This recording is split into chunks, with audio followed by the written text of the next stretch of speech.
Welcome to CAM Radio, an Ahead of the Curve initiative by Cyril Amarchand Mangaldas, bringing you every Friday the latest in legal and policy. Stay tuned. Enjoy listening.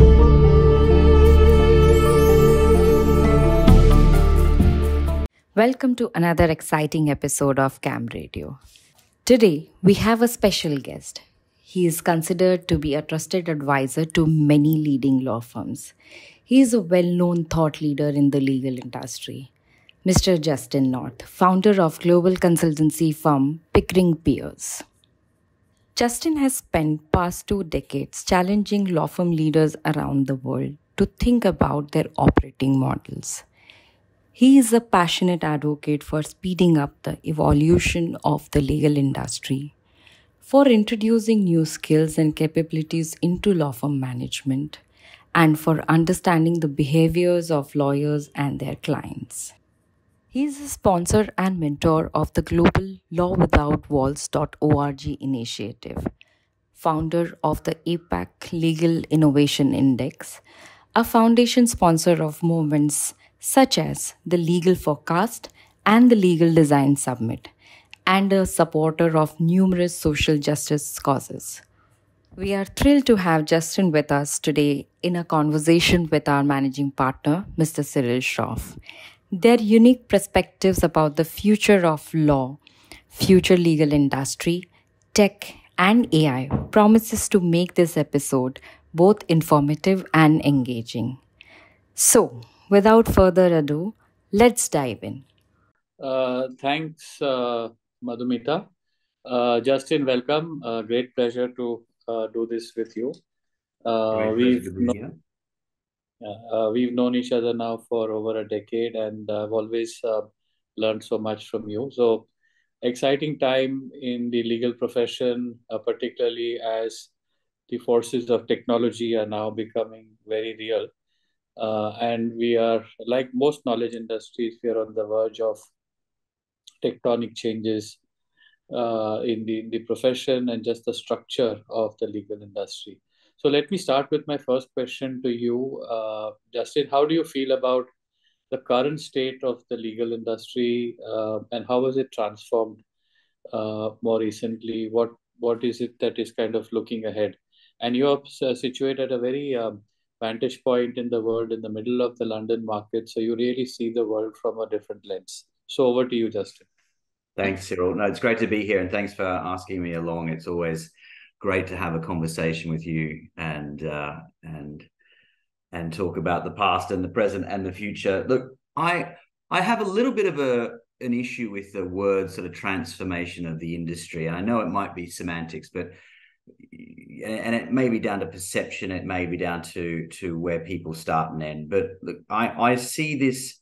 We're just evolving as an industry, right? And it's more about evolution to me, and predominantly because evolution is triggered by circumstance, right? And a reaction has to occur because of those circumstances, whether it's macroeconomic circumstances or circumstances in society or changes in technology that's available just generally, or even sort of more sophisticated clients. I can see the market transforming. I'm hoping that we can transform faster, of course, particularly around skill sets, less so about technology, but certainly skill sets. So I'm excited about it. I think the industry at the moment is slightly dazed and confused, as are a number of other industries, just because we're at an inflection point for technology. But I don't think that's anything to be concerned about. But look, I think the current state of the market is exciting. I think we have a sophisticated client base. We have sophisticated tools, and we have evolving lawyers with evolving skill sets. So I'm excited about the current state of it. So, in my opinion, I mean, things are changing at every end. I think the real changes are coming from the client side. Clients are changing dramatically in terms of not only the business needs, but also how internal legal departments are demanding services from their external lawyers. The more for less challenge continues to drive a lot of their thinking, but it's also they are also being exposed to the same tools that the industry is being exposed to, including artificial intelligence, which is a separate topic we'll come to, and a lot of other tools that are available generally in the market. The in-house departments are not ignorant of this, and they are using this really in driving a lot of the demands that they're making on their advisors. So it's starting at the client end and the state of the competition from other newer age suppliers, whether it's the big four who invest a lot in technology or outsourcing firms as well. So all of this is kind of causing quite a deadly cocktail, which is driving the market to a kind of a different norm. I think it's work in progress. And it's also kind of across the planet. I don't think there's any uniformity. Probably London and maybe Australia are at a different point. I think the US is somewhere in the middle. Market like India, which is legal profession, I think they're just coming into its own. So we are probably one step further behind, but we also have the advantage of leapfrogging as technology becomes more affordable and the technology becomes more robust. Yeah, look, I think the sophistication of the clients is certainly something that I've seen evolve rapidly over the last decade.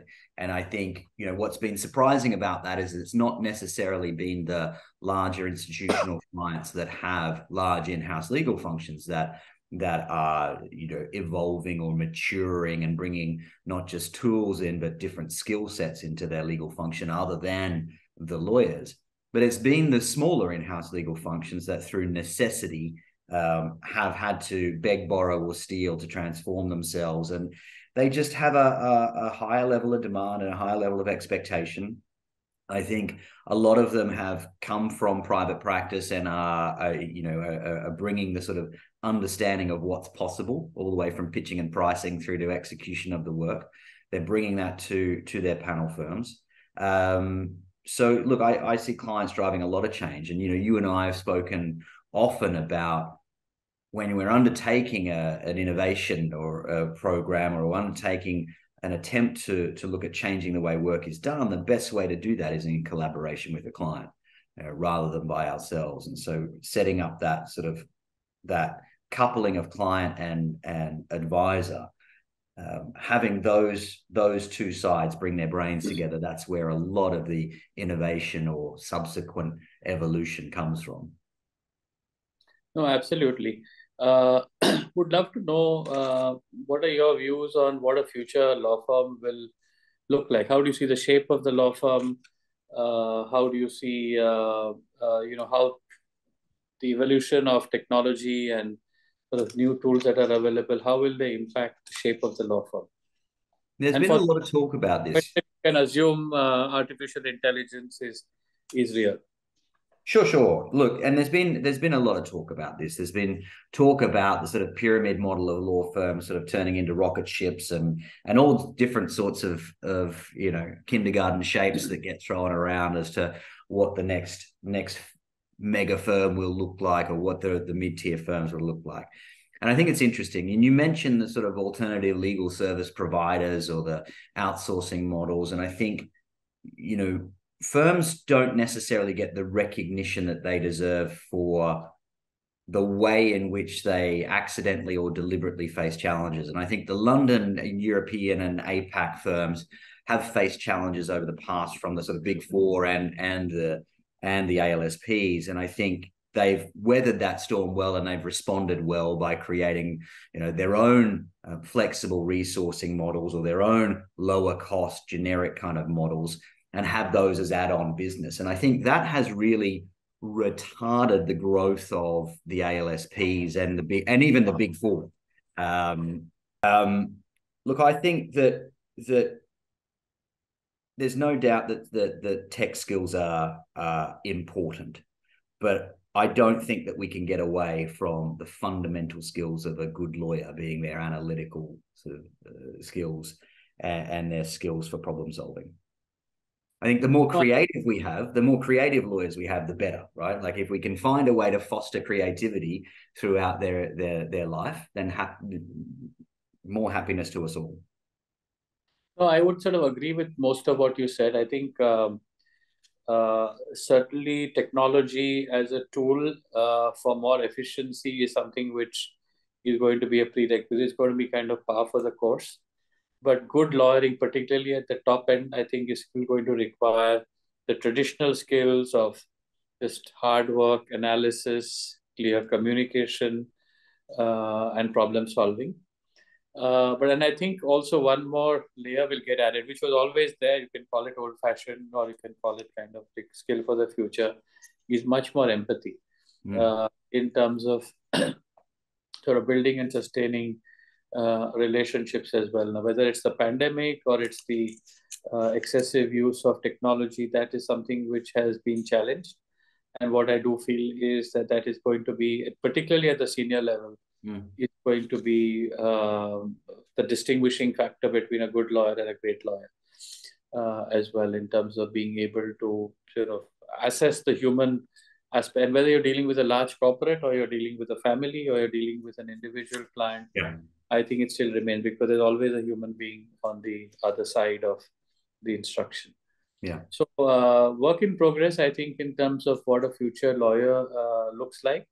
But certainly one thing which is different from the past and now is some basic technological skills, and not just, MS Word and things like that, but something which is more than that will be required. I also think that law firms will probably need to add experts in terms of how they will mine artificial intelligence. Like, I think the prompters and question askers, if I can call it that, will be a whole new genre of experts that will develop, because I think AI will find space in the delivery model.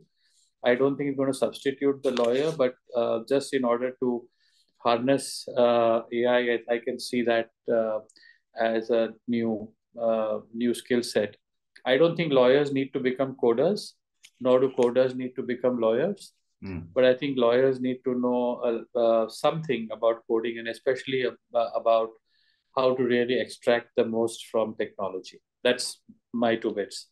Yeah, no, and I agree with that. I think if there's lawyers who wish to understand coding, then we should allow them to do that. And I don't think necessarily that the lawyer who codes movement needs to be overly encouraged or dismissed. But I think bringing new skill sets into the firm is certainly something that over the last 20 years we've tried to champion quite a lot, whether that's at the support level of the firm. So what type of skill sets do we bring into the support functions, the professional support functions, and how do we professionalize that support that's given to the lawyers and the clients, or bringing new skill sets into the actual practice group itself and the way in which we collaborate with clients. I think that's critically important. I think law has not done that well in the past. I don't think law has done it fast enough in the past, but we are now seeing skill sets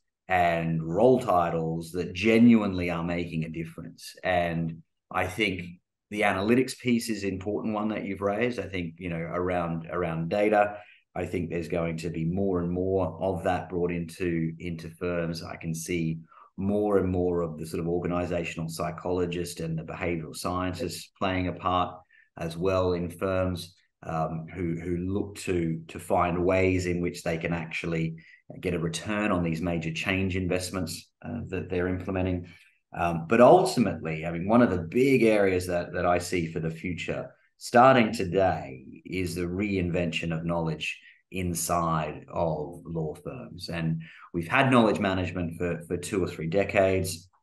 It's evolved to a point where it's comfortable and it provides a service. But now, with the intersection of the technology that's coming into play, I'm strongly supportive of firms doubling down on knowledge and trying to reinvent that and figure out a way that we can get our knowledge lawyers working closely with clients, working closely with a central team and looking at everything from productization through to standard legal service delivery and transforming that.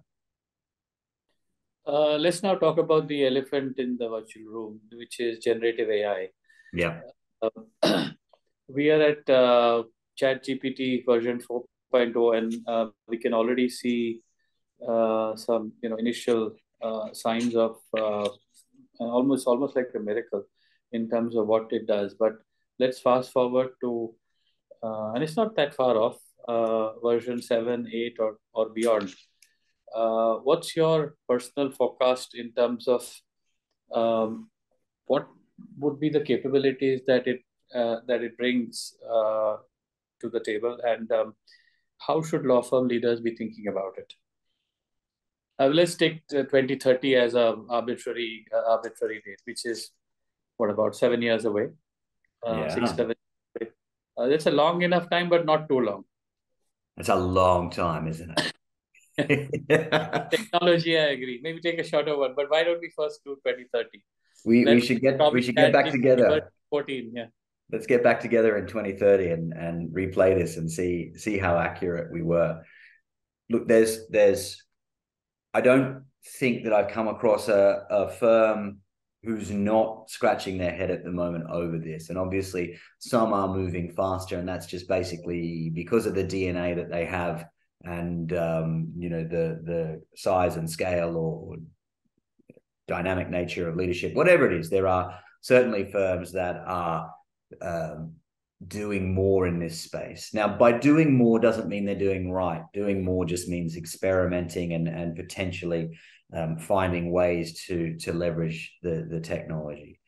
It's really important, I think, and other folks have spoken about this more than I have, and really important to understand that there are use cases which are around managing and running the business, and there are use cases around legal service delivery, and those two are very different things. And I think there will be firms, there will be organizations, there will be partnerships, companies, small and large around the world that will quite easily at the individual group or full structure level find ways to leverage this technology to again reduce the administrative burden on their staff. And that's great. That's fantastic. And similarly in the legal service delivery area, if we can have it drive productization, then that's fantastic. Productization is wonderful because it's going to be the trigger for challenging the billable hour value proposition of that drives our industry, right? So if we can think more about productization and the way in which these technologies can influence that and drive that, then that's great. But really what I'm excited about is that, like any revolution of this type, it's going to give us back time, as I said. So when we get back time, we can increase our level of curiosity because we have more time to do so. We can analyze more, we can understand more. From that curiosity becomes creativity, and from that sort of creativity, then we can drive change further. So taking away tasks from a lawyer, I'm up for completely. I'm concerned, obviously, as everyone is, around the some of the dangers, the ethics, the risks, the IP, the copyright. I'm sure there's plenty of litigators rubbing their hands, waiting for us all to use AI, so that their books of business can grow over time as a result of this. But I think, our advice to our clients has been at this stage is to, of course, experiment where you can, build your knowledge base and watch the big players. It's a dazed and confused time at the moment. It really is. I think young associates will love the advance of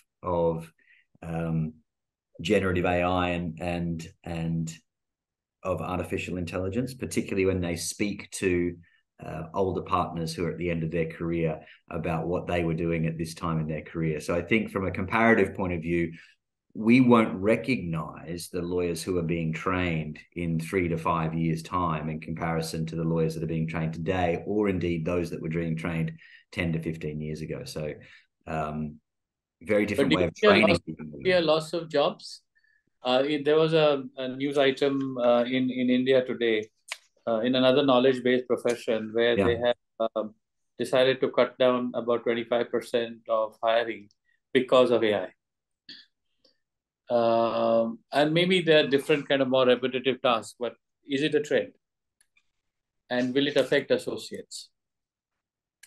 One thing to ask is, it goes back to our original question around the shape of a law firm as well. And is the shape of a law firm junior associate, associate, senior associate, junior partner, and partner? Is it that linear career path? Is that what the shapes follows, or does it follow alternative career paths? And do we still have lawyers who are studying law and getting work in practice, but aren't necessarily fitting the mold of what you and I know today as that linear path of associate through partner? And perhaps it's less billable jobs. Perhaps we have less of a bench of billable associates. Perhaps we have different roles that we don't yet know of entering the firm. Perhaps we have more compliance advisors, risk advisors that have a legal background, legal education, that as you and I know them, they may be contributing to the development of a product that is then placed within an industry or a client set. And so the sort of provision of advice as we know it is different. If the provision of advice as we know it is different, then obviously the jobs that are required to provide that are different, which means they're different from today. And so we may have an issue there. But I think this goes all the way back to how our schools are training for readiness for a lawyer and training our lawyers. And are they still training the volume of lawyers? It's a problem if we have an oversupply. Are our universities still pumping out lawyers, and yet we're not utilizing them in the same way or at the same volume and velocity? So I no doubt see that there's going to be some ebbs and flows in the job market. I think that's just natural as it comes to the economics of the world as we live in. But I think we need to be looking at alternative legal careers and alternative ways in which legal advice is provided, because where we may have a 25% job cut in today's traditional lawyers, we may have a 55% increase in legal advisors in risk or compliance or in some other area. Yes, I think it's kind of the pot has been stirred, and how the dust settles is a different kind of question. Yeah. Where, as you say, there might be reduction in some, but there could be newer jobs that will emerge, and particularly on how to master the new sort of technological tools that are going to be available. Justin, you're on the kind of frontier of the legal practice and technology and the intersection of it. What excites you about technology, and what concerns you? What do you lose sleep over? The exciting part is, as I've said, getting time back, right? Liberating lawyers to allow them to be creative by taking some of the burden away from them of tasks, right? And that's in our everyday life anyway, right? This doesn't necessarily need to be technology that's dedicated to law firms. Another thing that excites me about technology and the law at the moment is the hope that provides greater access to justice to those that today we see can't get that. And I think that's critically important. When we all talk about the legal industry, when you and I talk about the legal industry and we talk about legal tech, we generally know that we're talking about, the major private practice law firms that are delivering legal advice to our corporate and private client networks. And we often forget, too often forget, that actually the advances in these technologies should be seen as not necessarily focused on increasing our margins or our revenues or our profits or anything like that, but we should be trying to find ways in which these technologies can be harnessed to give greater access to justice. So I think that's one of the areas that does excite me, and I hope to see the responsible use of the new technology so that we can give access to justice to others around the world and make that easier. So I think that's one thing. The other thing being the sort of unleashing creativity. That's just that's truly exciting, because that's where change comes from.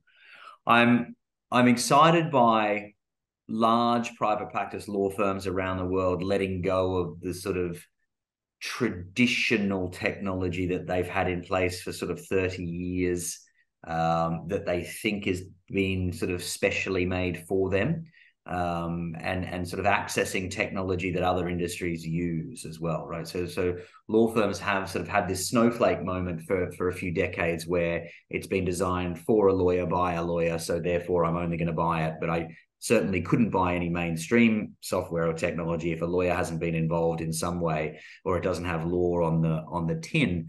And in doing so, what they've done is they've missed out on quite a lot, and they've continued to sort of fall behind the curve. So I can see a time when some of the tools that the law firms operate now will be replaced with just industry agnostic stuff. And I think that's really exciting. And I can see also a time when we'll get, again, as we've already spoken about, more eclectic skill sets coming into the law firms. And that's where the big four have always been the threat to the large international private practices. They have consulting and advisory. Taken it to a different level. Yeah.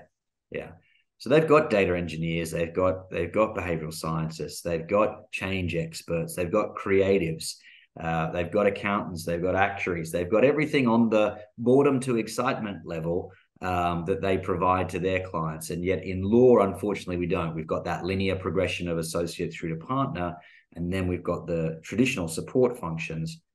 But thankfully, last 5 years, that's been evolving quite rapidly. Look, I think the other thing that go. Psychologically, I think our profession has over-indexed on the apprenticeship model, because I think that the only way in which you can kind of build the organization is through osmosis, through the apprenticeship model, and everything else is secondary or irrelevant. I think that is a kind of fundamental design idea in how we are structured. Whereas I think the big four and the consulting firms have kind of moved on beyond that, where the bits of the apprenticeship model continue, but I think they've added on new design ideas to how their talent pool is structured. Yeah, I think you're right. I think it's very rare these days to be able to walk into a big four and find the associate that's lived with the partner throughout their evolution. But whereas in the law firms, you will still see that occur. You'll still see that. Yeah, I think many law firms, the more traditional ones, even have the associate sitting in the same room. Yeah. The associate still. So that is the heart of kind of traditional old school thinking, and it's still very deeply embedded in our thinking on how do you kind of train a good lawyer. So I don't know what the answer to that is, but until that changes, I don't think the business model will change. Well, and I think it's ripe to change as well. If we go back to what we were saying about some of the skills that have been lost or have been impacted by the pandemic and by us not being together in the same room, is there a way to use that as a catalyst to change the master apprentice or the mentoring type relationship, and to call it broken in certain areas, or to identify different ways now that we're moving into a more hybrid world, identify ways that a junior lawyer can be trained and learned. Unfortunately, though, it's worked well for a century or more, and so it will take some time to change. Absolutely. And again, I don't think we should be thinking of replacing it with anything. I think we need to be thinking about how to supplement it. New skills and tools which are kind of bring things more up to date in terms of the needs of our time, at least for now. I think at least in the foreseeable future, I still see fundamentally the old business model with tweaks and embellishments continuing for a bit before we pivot into kind of a new world business model. And I don't think that's going to happen, at least in the next decade or so, till I think technology goes to another level, and also until there is private investment in law firm, which is kind of a difficult subject for various reasons, including just the nature of the profession, its relationship with justice, and things of that nature. Final one or two questions, Justin, unless you have questions for me, is what tips do you have for young lawyers? And my second part of the question is going to be, what tips do you have for law firm leaders like me as we embrace this exciting but uncertain future? Well, my tips for law firm leaders like you is to spend time with young lawyers. And my tip for young lawyers is to spend time with law firm leaders like you. Right? I think it's easy to say to the sort of younger lawyers to embrace technology, embrace data, embrace all the STEM areas. But we need to recognize as well that not everyone is the same, and certain people were attracted to a career in law because they were not necessarily attracted to a career in the STEM subjects, and so trying to get those two close together is a great thing, but not, it has to be a collision sometimes. For a young lawyer, look, my advice is as it is to anyone of that area is to basically build a network. And I don't mean a network for future selling or a network for a future book of business, but I mean be open to building an eclectic and diverse network across your practice area, across your firm, across your client community. My advice to the law firm leaders is, well, there's a lot of advice to law firm leaders, but as it relates to the younger lawyers, I think it's allow them to come and speak with you, and allow them to listen, allow them more time with their peers at their client sites. So they'll often be second, third, fourth year associate equivalent lawyers, risk, compliance staff at the client site. And I think trying to encourage that collaboration without it being a selling opportunity, I think is something that's positive, because they will naturally collide and naturally come up with creative concepts, because they will have shared issues and that they'll be able to work on and identify around working practice efficiencies. So look, I think for a younger lawyer, it's be open also to believing that there is a different progression path, and that has to be supported by the older lawyer. So the older lawyer and older partner in leadership have to be aware that to attract and retain the very best talent, whether it's legal talent or professional services talent, then we have to reward and recognize in a different way than we have done in the past. And I think that's quite important. Everyone has success to, a part to play in the success of the firm. So lots of messages, Cyril, lots of messages, but also be calm, right? It's just for both the young lawyer and the old lawyer and the law firm leader, it's be calm at the moment. There's a lot of noise, and it's knowing which volume knob to turn up and which one to turn down. I think that's very wise, and I think as we sort of every day we have an overload of information that comes through, whether it's on the print media or the social media. It's hard to sift through very often between what is real and what is noise, but it still remains very exciting. And I think certainly I have not seen so much change happen in such a short period of time. Yeah. It's one of those fascinating phases of evolution of the profession, which is evolving right in front of our eyes. Yeah. So with that, Justin, maybe we'll end this podcast. It has been a great conversation, and to be continued as this theme continues to develop. I think we are probably at the foothills of major changes that are to come. We should keep revisiting, including we'll check in again in 2030. Yeah, let's do that in 2030. I mean, my final piece here really is is just to understand that I don't genuinely think that technology alone is going to change our industry. And I think firms that really get it will understand that it's the knowledge that's going to change the industry. And technology without knowledge is cutlery without access to food, right? We have to have that knowledge, and we have to invest in that knowledge. And so finding ways to do that, I think, is the most important thing. So for me, it's double down on knowledge, and that's the only thing that's going to feed the technology. Absolutely. On that profound note, thanks, Justin. See you in 2030.